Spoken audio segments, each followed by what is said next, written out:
Okay, this might be a strange depiction for some. What we have on the left here is Thoth, the Egyptian, and he has many other names. Jehudi is one of his earlier names, and his Greekized name, if you will, is Thoth, and people have shown that that's derived from Tautus, the Phoenician, and we get words from it um, linguistic wise, like to be taught something like in school, and having the th or just a straight t gives us thoth, but also gives us thought out of taught us. And so people have said this has to do with this. This is somebody who had relegated knowledge. They've also said that through time, this has happened many times. There's Ningishita of the Sumerians, but if you really look, their representation of this was probably Inky and all the things that he came up with, supposedly, for them and what they had done, and they relegated it all to Inky, and that it had come from heaven, actually. So that's not something that you can relegate on one person. But then we have Ningishita, and if you look at him, he has dragons associated with him and stuff too. So it's kind of odd, but that's quite telling too. Um, so how do we get Thoth hooked up with this thing on the right, which is effectively a dolmen? In fact, this is one of the famous ones, and if this is the one I'm thinking of, and I think it is, they have certain shapes to them and all. This one is one that they did a video of, and I still can't find this to this day, but it's an older shot video, and somebody just doing a reporting thing with a guy, and it looks like it's more school based or something that the guy's doing from some report or something. It doesn't look like it's really even set up for a BBC thing or anything like that. There's a lot of wind, and like you can see in the background here, it looks like there's a storm coming, and on that day it looked like it had rained on the guys, and there's a lot of wind, and he doesn't have a mic barrier, and you hear all that going on like crazy. Anyhow, so but he's talking to this guy, and they're looking at this thing, and I don't know if it shows it real well here or not, but the that's good. Ice cream gonna fall down, or what was my ice cream? So I don't know if it shows it real good here or not, but the way this corner is done right here, and then in, and that is just flat as hell. Sure, there's some rippling and dippling in the top from all this rain, like this rain that's coming, and weathering, and getting frozen and thawing, and all these things that happen to it that wouldn't be happening in a tropical type zone. But it has a big notch knocked out of it here. But if you look at the bottom of it, it's really a flat plane, and they get some good shots of it in this, even this old crappy video. They get a few good shots of it, and he's talking to this guy, and he asks him basically about this erosion. He talks about all this erosion that's done here and in these places, and so he says, "Oh, so this used to be pretty square," and he says, "Yeah," and he goes, "Well, but da da da," and they felt like that some of this just broke off and had done that, and he goes, "Well, looking at this, if it was all just square, real good, and not just perfect, but okay, in your mind, picture like Gobekli Tepe pillar, smooth. How long would it take in erosion with the weather that we have around here to do something like that?" And the guy, to play it off, said, "Oh, it'd take at least 20, maybe 30,000 years to do it." And the guy goes, "Oh, 20, 30,000 years." And the guy's like, "No, hey, and, but it's funny. He says it, and I'm not trying to tell you this has all been around there for that long, but it's amazing how you can catch a geologist go off and you go, "Well, these places are real smooth that are on it, right?" And if it was all real smooth like that, short of something weird happening like lightning striking it right there and then erosion happening afterwards or something, or there being this real weakness in the stone in that spot, how long would it take to do that and to knock out the teeth right there? And here's a chunk on the ground and stuff, and supposedly this is that chunk here, and this is that chunk for here, and that one's insides, and there's still more here, and there's more chunks out here. So how long would it take for that to happen? And there's one I want to do, but it literally takes so many pictures trying to find through of these examples, and then you have to go through this thing where it's got these dating of these temples and be able to show you, okay, so here's this temple here, and it's not too far away from the temple of there, but they say this was built in this dynasty, and you can see that it's got this erosion that's kind of like that. Okay, well, over here they've got this temple that they say was built before that, but look at the erosion that isn't on it as opposed to the one that's over there. And you could say, oh, well, that's better stone and stuff, and it's like, no, in fact, it's the same stuff. And so that seems odd and out of place, while they say, well, this one happened before this one. You look at the amount of erosion and you go, well, it looks like it goes the other way. And there was a lot of renaming of temples, and so what easily is thought that, well, this was built by somebody before, and few dynasties before that, but it had been kind of redone, and then somebody put their name on it, like Ramses did to a lot of places, which he apparently just spiffed up some and did some things like that, perhaps added to, and you get that type of things coming. But depending on your level of Egyptologist you mess with or anything, a lot of them aren't even willing to discuss that as being even a possibility, much less something like Thoth the Phoenician. But you get people that specialize in that, and they're really eager to talk about this. I found this out firsthand from people that knew about Levant and Near Eastern stuff, and they knew about the ancient Canaanite stuff, and then they were eager to talk about it. But you get that person to try to talk to an Egyptologist about it, and they just, I can't hear you. Anyhow, and that's probably not going to always be the case, guys, but I kind of noticed that firsthand. I would say that's kind of like the general cause, like things. So you can see him trying to write up here, and this is a ibis-headed type god, so it's like the egret type birds and things like that. And people always wonder why chose him. Well, if you ever watched one of them go around in the water, they'll actually drape out like a cape, like a vampire, drape out their cape of their wings around them and make this shadow spot, and the fish will run in and choom, and they dart it, and they get real intent on what they're doing and so on. And maybe that has a lot more to do with it. Hey, and maybe what are you going to pick out as being the smartest thing right there? His other thing is a baboon, but you don't want to have a person have a thing, the animism as a baboon necessarily, do you? But then that was what he chose as his sidekick over Nubians and stuff. But let's just go ahead and get into this, because Thoth's storm, it talks about that there's new evidence for ancient Egyptians in Ireland. And I've done a couple of videos about this already, but this is hitting it from a slightly different angle, and somebody else is doing it. And if you've ever seen Robert Seffer's video on it, it's pretty neat too. It kind of puts all of the same stuff together, and he even shows you some of the pictures of the burial. In fact, one of the videos I did, I literally just show part of it, because there's the picture of the burial, here's this, here's that. When ancient Egypt and Ireland are spoken about in the same breath, it usually results in the rolling of eyes, polite exits, and the sound of murmurs citing pseudo-history and New Age babble. At least that used to be the case. But I want to tell you now, that didn't used to be the case hundreds of years ago. And if you look in the records of old time, it was something that was well accepted. And in a modern day, it's drifted away from it, and now they don't want you to even think that that's a possibility. Recent discoveries in DNA research have added to already verified archaeological finds to present a scenario that is now more difficult to dismiss.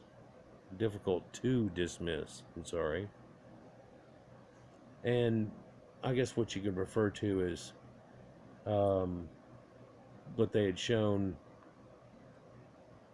that early European hunter-gatherers, so this is basically what we used to call Cro-Magnon, but since we know DNA-wise they're all still extant today, and that DNA hasn't changed in over 29,000 years, and they're still around, they've changed that term and don't want to use Cro-Magnon anymore. But extant in Cro-Magnon, they found them in the earlier Egyptians that they found, and they did over 100 samples, and they got like 93 out of it that are viable. and 3 people that they actually got the whole genome out of, like that they could turn around and tell you are the father or whatever, or worse, you know, about it. But out of the 93, it was still good enough genomic data to get at least mtDNA and other things on them.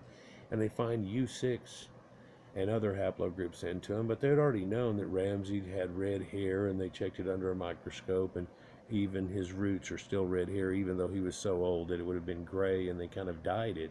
They can see where the dyeing goes away in his scalp, and there's the root of it, and you can see that it actually was, he was a redhead, because even people that go gray like that will pretty much have that going on, where it comes out and turns gray at first.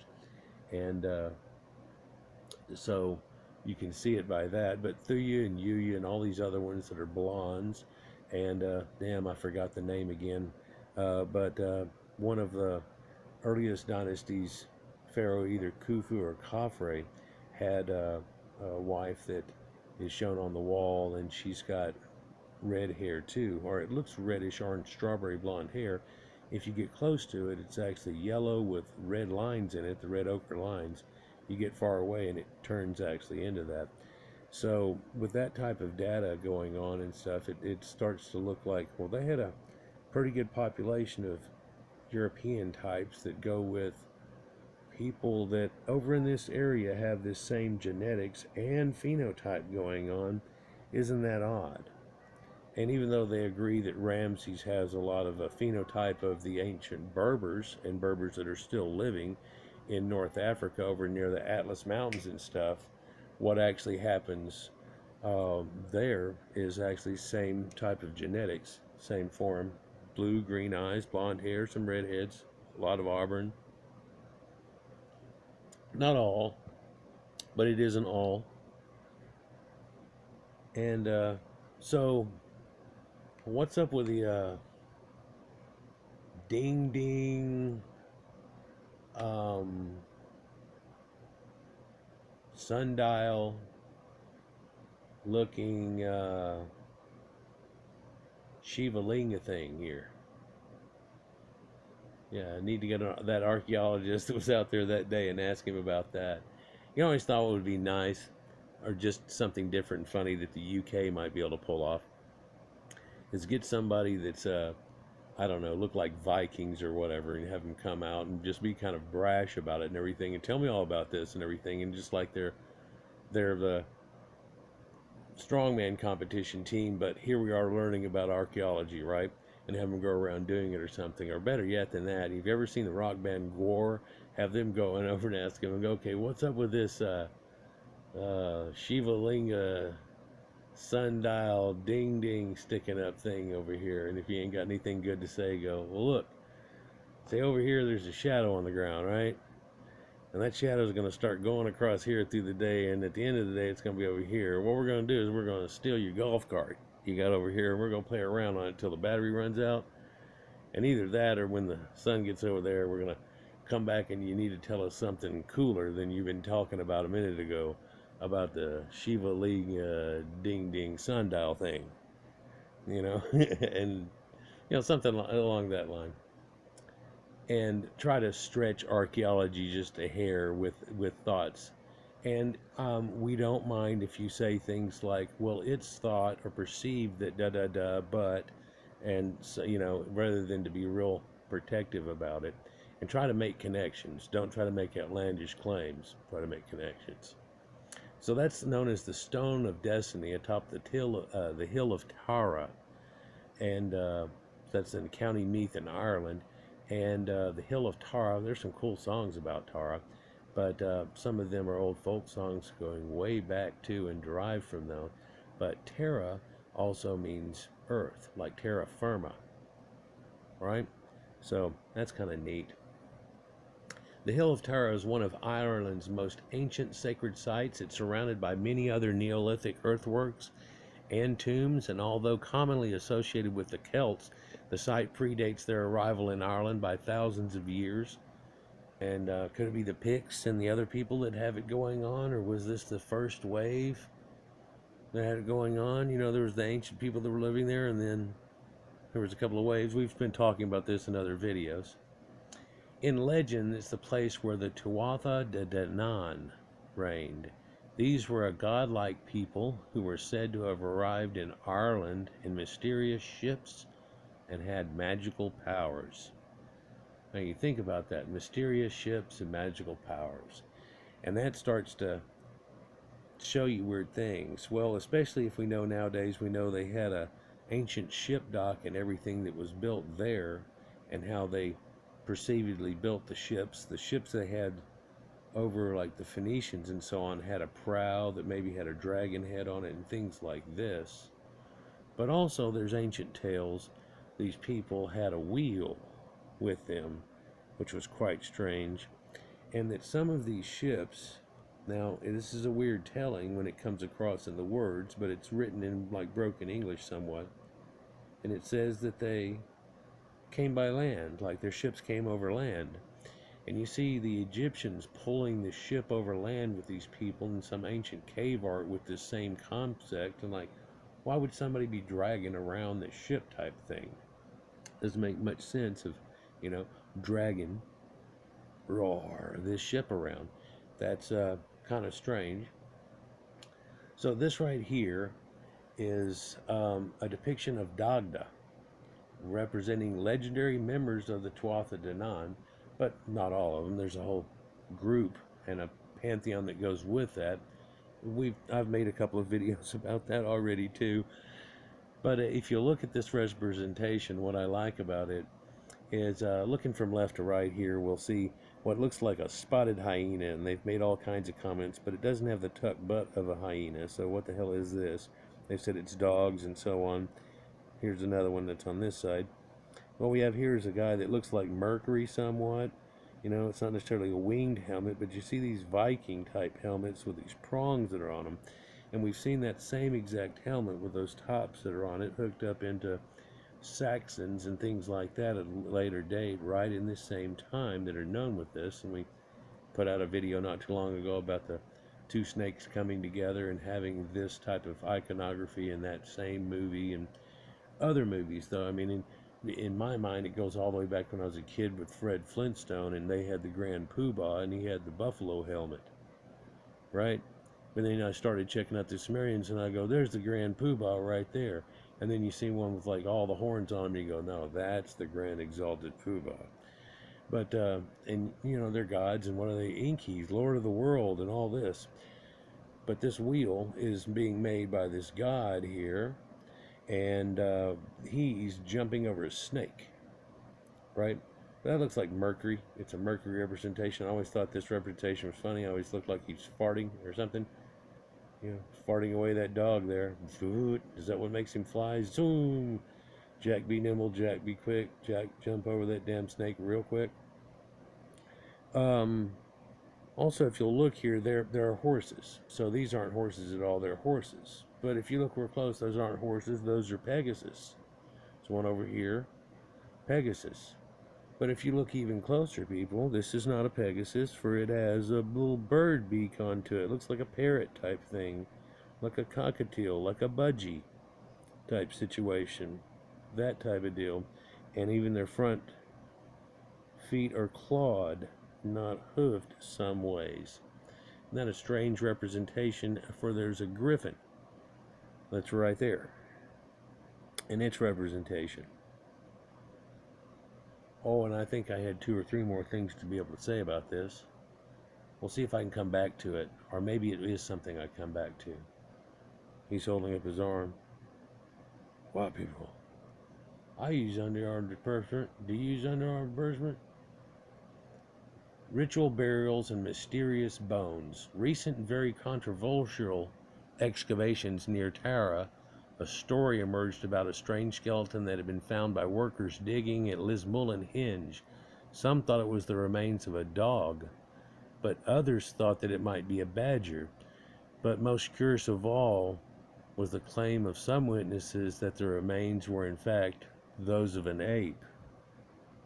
And when it was checked, damn straight, as Con Connor, Archdruid of Ireland's Celtic Druid temple writes, Why was such a ritual burial in a royal site not cause for focused investigation? Like, why did they all of a sudden go, oh, I ain't going to touch it, you do, I'm not going to touch it, oh, I'm sick.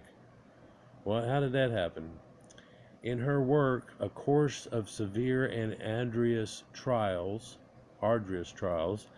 author Lynn Brunette writes that furthermore, the Irish Masonic author J.A. Penny notes that a skeleton of a Barbary ape had been found at Tara, the mythical center of Ireland and seat of the High King.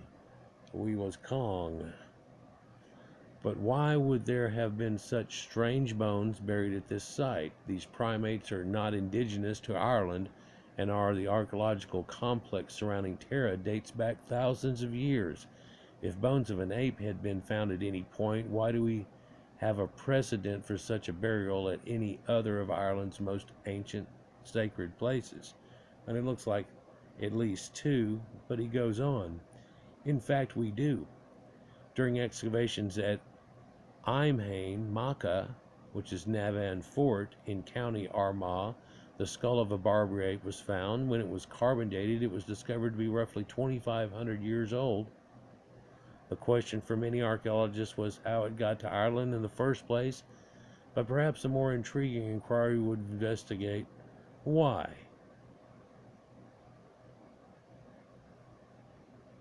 Cool shoes. The Irish-Egyptian connection. One of the more controversial theories when it comes to the origins of the Irish people is a connection to the ancient Egyptians. Although there are many Irish legends connecting Tara and Egyptian royalty, these have been impossible to prove.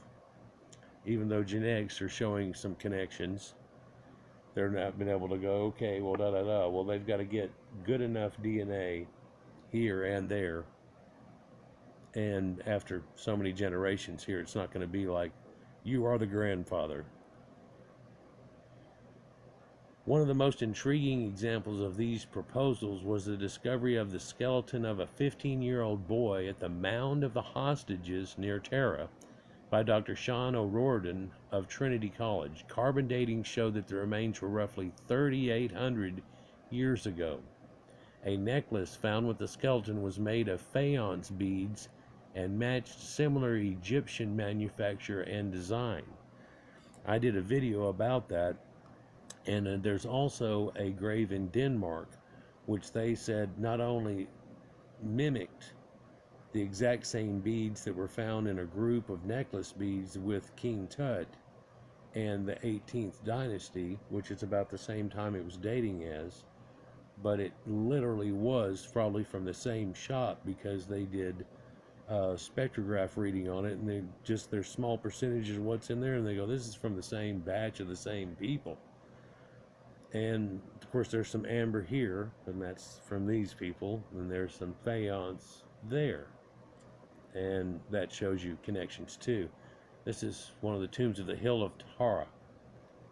It features many ancient monuments such as the Mound of the Hostages seen above there, and in tradition Hill of Tara is known as the seat of the High Kings of Ireland. Scotia, or Scotia, which means little flower.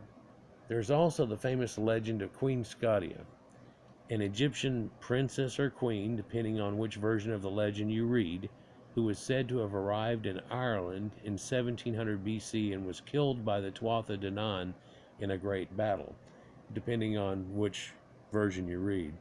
And the idea of it's a queen was she's supposed to become a queen, she was just a princess, what happened, and she had married Goidelglas in one of the versions, and showing up in extreme storms, landed in Scotland, got into a fight with the Scottish and moved on to Ireland, and ended up being the lineage of redheads that comes out to marry Queen of Scots.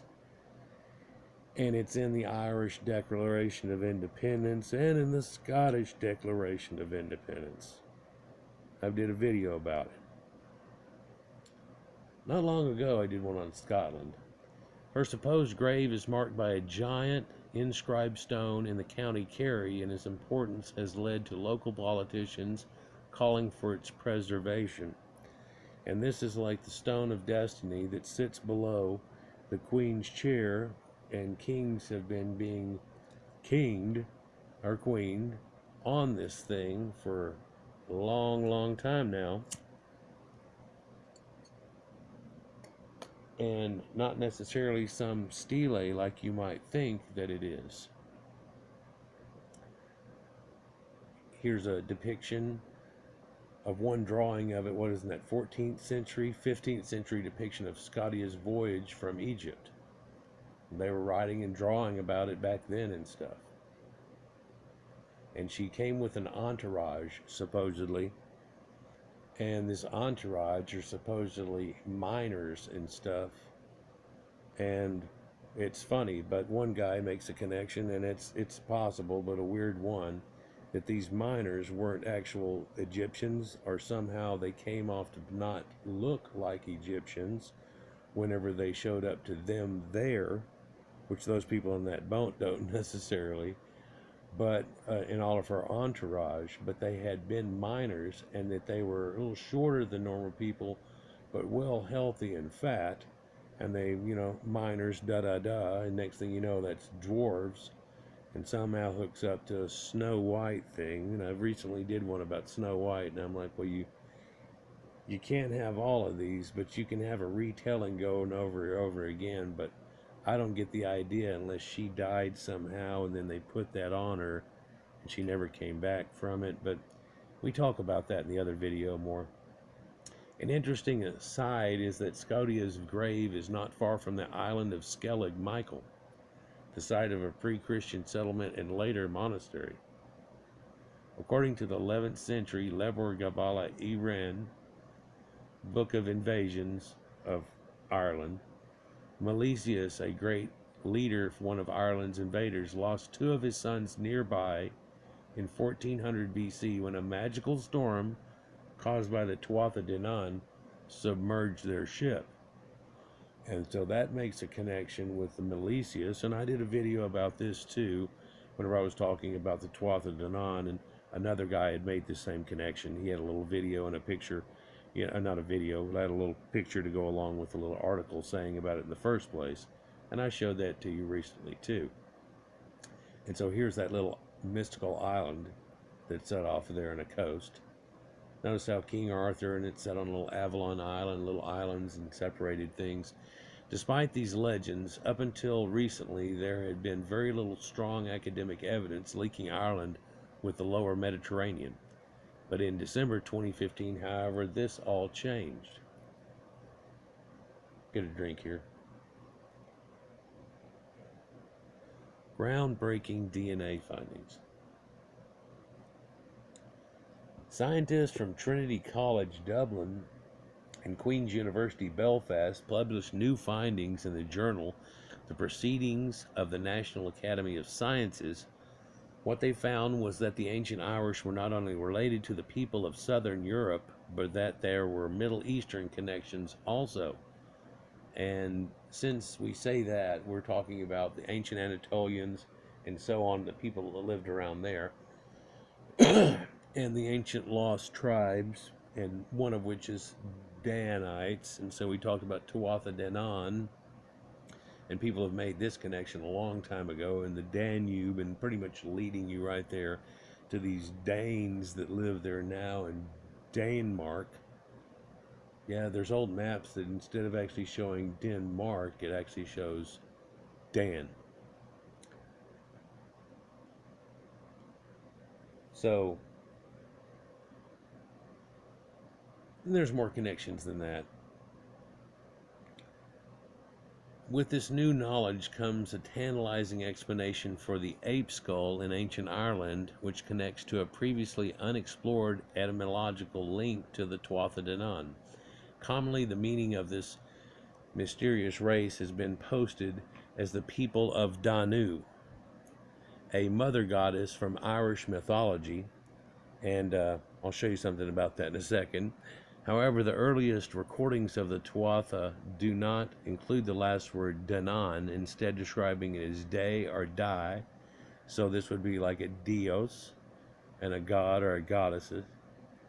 And in fact, it is only since the 19th century that the current description of Danu was widely accepted by scholars. And I don't know why, but I keep getting flashes of memories of things that keep putting things together in weird ways. And I play Dungeons and Dragons and crap like that. Have you ever seen the show Willow, the movie? It's got Val Kilmer in it. It was Ron Howard, basically Richie from Happy Days, or actually the little kid from Mayberry RFD, Opie, when he grew up and started doing his own movies. He's done quite a few decent movies and everything, but there's that movie that he did, and the Tuatha Danann is mentioned in it, and it has to do with, like I tell you in Dungeons and Dragons, they always have it, and somebody researched enough to put this in here. And what I'm going to show you is just a small clip, and I hope it doesn't get flagged here, of when Willow has to change back Finn Rizal, who was banished to an island and turned into a creature. Now he has to try to get her back, and whenever he does, he starts chanting Tuatha Danann, and he goes around and around doing it too. He also says Noctor Danalora, and Elora Danann, this girl, that's who she is. And they said, I will get back Elora Danann. So Elora and El, and the Elora Elohim, you think about this idea, and Elora Danann, and she's got this name on her, and she's a bright red-headed girl who, if you check it out, ends up being Dallas Bryce Howard, who was in Jurassic Park and these other movies and stuff, and she was in Twilight and a couple of other movies. Great looking girl and decent actress too, for sure. But so I'm going to show you this part here. There's also a part he says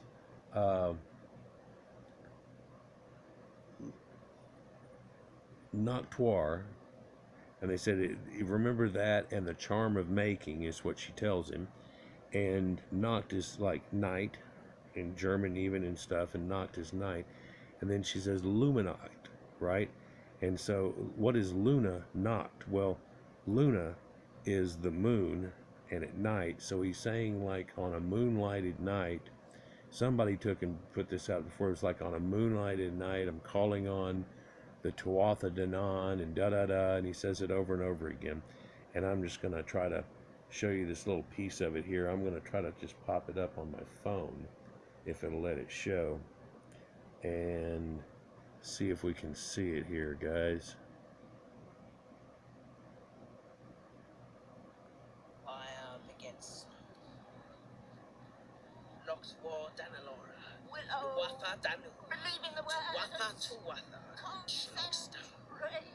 Locks war Danalora. Tuatha Danu. Tuatha. So she starts changing into all these different creatures, and he has to concentrate real hard, and it hurts his arm, if y'all remember. But this is the one time he is able to get her changed back. He tried before, and he couldn't quite do it. And like I say, it's got Val Kilmer in it and stuff. And if you like that kind of movie, even if you don't, it's kind of like Indiana Jones, but a little tongue-in-cheek in parts of it, but meant to be kind of real serious in other parts. And it's got some decent actors in it and everything, and put together pretty well. If you check it out, I might even do a video about it, because it's got a lot of little hidden gems in it like that, just of course being what it is. But they talk about this Tuatha D in this description of Danu, and you heard him say Danu inside of it, and Tuatha. And so what's he doing there? Well, he's using Sharlendria's wand, which is actually a sacred tree's branch that has been around since forever. And Sharlendria was apparently a great sorceress at one time, and the person he's changing back is a wizardess, sorceress, if you will, that's going to help fight against the other lady. What he just found out was that the bad lady, Bavmorda, had showed up and turned them all into pigs. Kind of like in the Bible, turning everybody to pigs or something. She'd turn everybody to pigs, and to bring her back, she said, well, change me back, and remember, and practice hard. And he does it right there and changes her back. She starts off naked. He throws a thing around her and stuff and gives it back to her, and she starts off fighting with it. And I'm not going to spoil anything other than that because y'all might actually watch the thing. But so um, so in fact, it is only since the 19th century that the current description of Danu has been widely accepted by scholars, and some have made the connection of the Danites that helped out the Greeks all the way back in the Trojan War and stuff and everything else too, and that's who these people would have been. And so an ancient Celtic type people or whatever too. Well, yes and no. I mean, yeah, there was people that looked like that all through the Middle East and Sumeria and everything that aren't really there anymore. It's kind of, everything's changed. People realize that, right? Perhaps then it's time to look at these people using new information that we have about their roots and most importantly the gods they worshipped and revered. This is Thoth, green-headed. And they use red ochre on males and pale females just like Greeks did, and Mitanni, Minoans, Etruscans, all kinds of people all around there. It's a symbology where the women didn't have to work and you had to keep her pale. She's trying to keep her fair. One of the most important Egyptian gods was Thoth, later to be named Hermes by the Greeks, or Tautus. But whenever they used Thoth, you'd think they put the us on the end of it that the Greeks always do, and that's one of the kind they didn't do it. But Thoth was a moon god who was said to have brought wisdom and writing to the world. He was often represented and symbolized by a baboon or the North African ape. Could this be a reason for apes' bones found at the Irish sites? And here's one of the Thoth representations here. And so he had representation of the moon, and what's weird too is I made a video about this 2 years ago on 420 for his wife is Sishat, and on her head is said to be a pot leaf and stuff, and there's depictions of her with psychedelic mushrooms and things like that, and people have made all these connections where people were, you know, taking some drugs and trying to figure out geometry and came up with some weird things or whatever. Is that what's going on here? So you look at this baboon, and he's all decked out, he's got something written down there, and if you look, he's got dick thumb showing you, go, oh, look at the writing right here. And that's about 1400 BC. But even more curious are the overlooked etymological variants of Thoth, which is Taut and Thought, which we look for phonetic comparisons within Egyptian hieroglyphs. We find very apt descriptions of the Tuatha Danann's arrival in Ireland. Tauta Dai translates as Thoth's crossing. Taut Dat translates as Thoth's journey by boat. And Taut Da translates as Thoth's storm. According to Lever Gabala Aran, the Tuatha Ireland, the Tuatha came to Ireland in dark clouds, so that could have something to do with the Tuatha Da, showing you the earliest one that they had before. And who are the Da? That's the Danites. They were the people that were gods in ancient Egypt. All of these phonetic similarities are in line with the descriptions of these legendary people and how they arrived in Ireland. Pardon me a second. So looking here at Thoth's ship and everything, and so he had chosen not to have a Nubian or something to take his ship. He said he trusted the ape better, and he did all kinds of worshiping. Also, the ape knew which club to use when they went and played golf. So if you look here right on the right, here's a set of golf clubs right there, and it's a 9-iron here, and that's his driver, and this is a sun signifying that he's running out of golf balls as it's going down, and this is his baboon praying to him to have the wisdom to hit the correct shot and not hit it in the Nile the next time. Baboons can swim somewhat, but come on, there's gators and hippos in that. Wisdom of the ancients. Another telling factor of the omission of these translations by scholars in the 19th century is that the Rosetta Stone and the decipherment of hieroglyphics by Champollion only took place in the 1820s. The early Christian monks who first recorded these stories would have had no knowledge of these phonetic translations, and linguistic connections. Indeed, most scholars of the Irish mythology in the 19th century probably remained unaware of Champion's work as well. Most believe Danann came from the Vedic goddess Danu, and yet has a connection to that too, though, see? When we remove the more fanciful elements of the myth and lore, we are still left with many unanswered questions that new scientific evidence is compelling us to ask.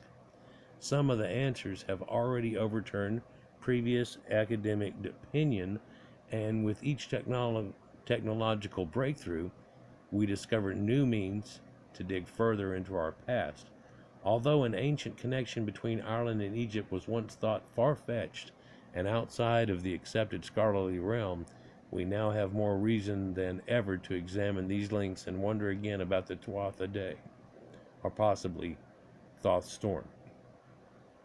And so where is that? Oh, it's the dolmen at, pardon me for the pronunciation, Polnebrone. Polnebrone. So, Thoth and his caddy. Famous. Whoa. That flipped real quick. So, ancient versions, but Thoth is Hermes. And this is that same type of depiction guy here. I know, what he's missing is the winged boots, right? That's a later thing, guys. And the other ones don't have it as a winged boot. It's winged because of his speed and this, that, and the other, and da-da-da. And ain't nobody saying he's done that here. Right now, he's just Jack be nimble, Jack be quick, jump over that damn snake while the Griffon claws the thing and kills the cobra. Or whatever snake this is. It's got some big old eyes on it. That's just a dent they put in it. So, down in the comments, let me know what you think about the sundial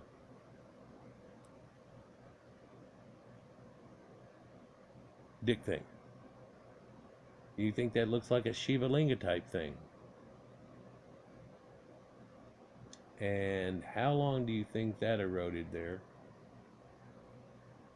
When you look at the top of it, wish I had just to be able to spin it around on it or everything, but if you look at the top there versus the bottom, you can see, well, this is obvious weathering, and if the top was as good as the bottom used to be, how long? And the guy said that, and the cracks and everything in here. Heck, and he goes, no. Like at the dude pretty much, like, nah, it'd be 20 over 20, 30,000 years maybe. And he goes, really, 20, 30,000 years? Anyhow, like, share, and subscribe, and enjoy, guys. We'll get on to another interesting topic. Peace.